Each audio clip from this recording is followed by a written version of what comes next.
Hi-ho, Tudor-minded people. It's Philadelphia Carrie for Tudor Time Machine. The word I share with you this week is puissant. Dear Tudor files, a most extraordinary delegation has come to Whitehall. A flock of winter snow fairies with their queen.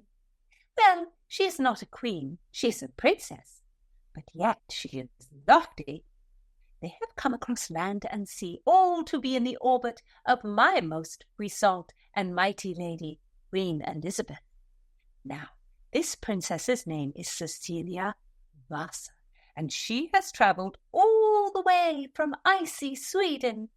She came across her native land in a sled. Alloo! Can you think of such a thing?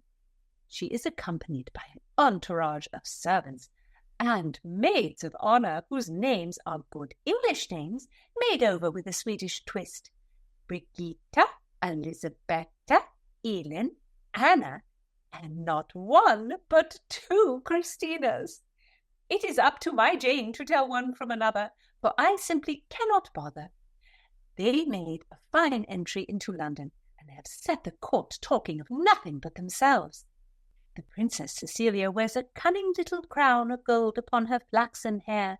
She speaks English so elegantly and with such fluency, my mistress the Queen is quite astonished. The princess's ladies dress in black velvet and cloth of gold.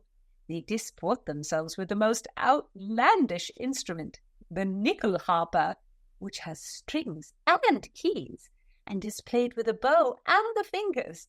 It is quite astonishing to watch it being played, though it puts me in a whirl, and I think it not quite like a gentlewoman to play such a thing.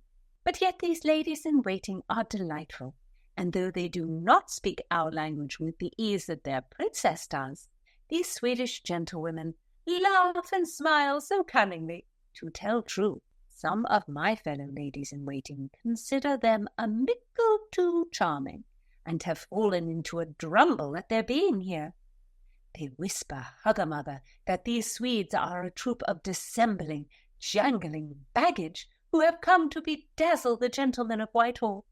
If I were a less generous lady, I too might find myself jealous, but there is no need. I am of a high rank. I avouch I too am puissant. I have my charms and talents, and what's more, I am English. These ice fairies do grace London for a short time, and thus they shall melt away, leaving only a winter's tale. They are but here for a blink of the eye to pay homage to her puissant majesty, as visitors from all nations ought to. Puissant. How now, Tudor Files? What think you? If you're new here, I'm Gage. I'm Jessica. And we're here with Philadelphia Carrie for Tudor Word of the Week. Don't miss a word, and listen to the Tudor Time Machine Story Project. So diverting. And I have heard that the Princess Cecilia plays a part in the tale.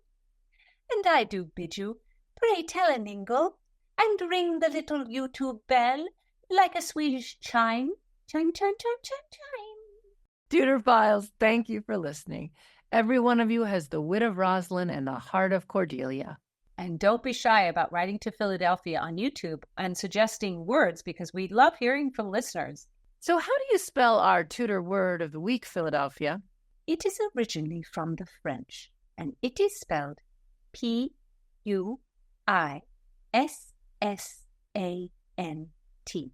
Puissant, or if you like to put a French on it, puissant. And in the Tudor period, it meant mighty and strong. A person of great influence, a powerhouse. Shakespeare actually uses this word at least a dozen times in his canon. But our use of the word comes from an account of the journey to England that Princess Cecilia Vasa took in about 1564, 1565. Indeed, this account was dictated by the princess herself and set down by Master James Bell. The dedication goes thus: To the most high, mighty, virtuous and puissant Prince Elizabeth, with the wonderful affection of your new guest, the Honourable Princess, towards your Grace, this account of the perilous journey to England of that same princess to your highness is dedicated. And have you read it? Oh, yes, all my fellows and I have. It tells how Princess Cecilia became enamored of all things English from reports that came to her at the Swedish court, how her one desire in life was to see our English Majesty for herself, how she learned our language and begged to be allowed to travel to England. Which was an incredibly long journey. Of course, it was not a flight at that time. You had to do it by land and sea. And in fact, it took Cecilia almost a full year to reach England.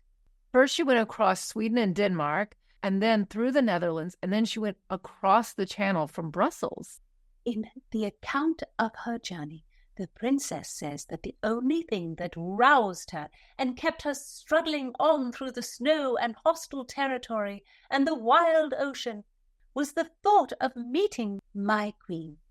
That is the power of my queen's puissant majesty. Well, not to take anything away from Elizabeth, but that sounds a little bit suspect.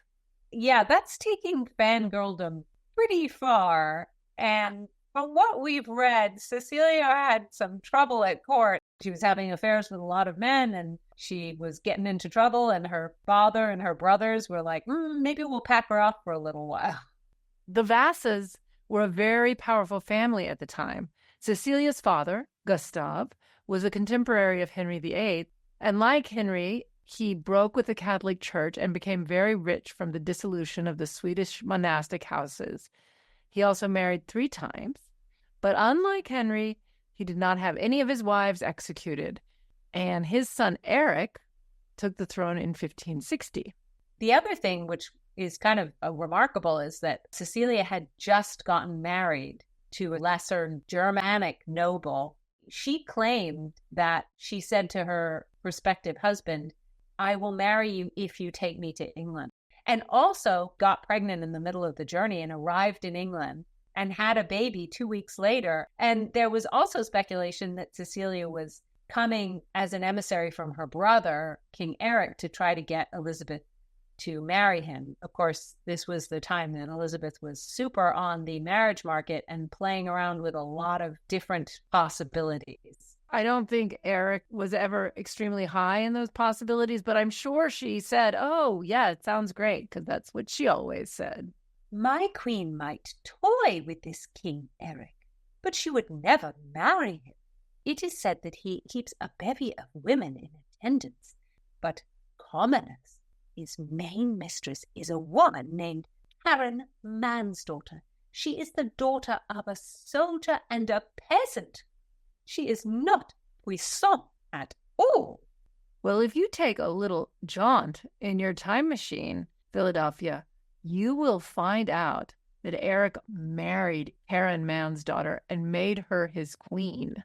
I do not believe it. The people of Sweden would not permit it. It's true. Oh, madness indeed. Thank goodness all the Swedes returned to their native country. I don't know if all the Swedes returned to their native country. I think actually one of them stayed and married an Englishman. No. Also, Princess Cecilia ended up staying in England long past the time she was welcome. She ran up debts and basically became the nightmare guest for Elizabeth. She also got involved in the politics of the court. She made friends with the Spanish ambassador, and through him made contact with Elizabeth's puissant enemy, King Philip of Spain. Oh, no, 'tis terrible. It's true. She was quite an operator, our Cecilia. But to behave thus after all her claims to hold my puissant mistress in such high regard, 'tis a pity indeed. Oh, take heed, Tudorphiles. Add some 16th century source to your vocabulary with puissant. Listen in next time, don't miss a word, and subscribe on YouTube.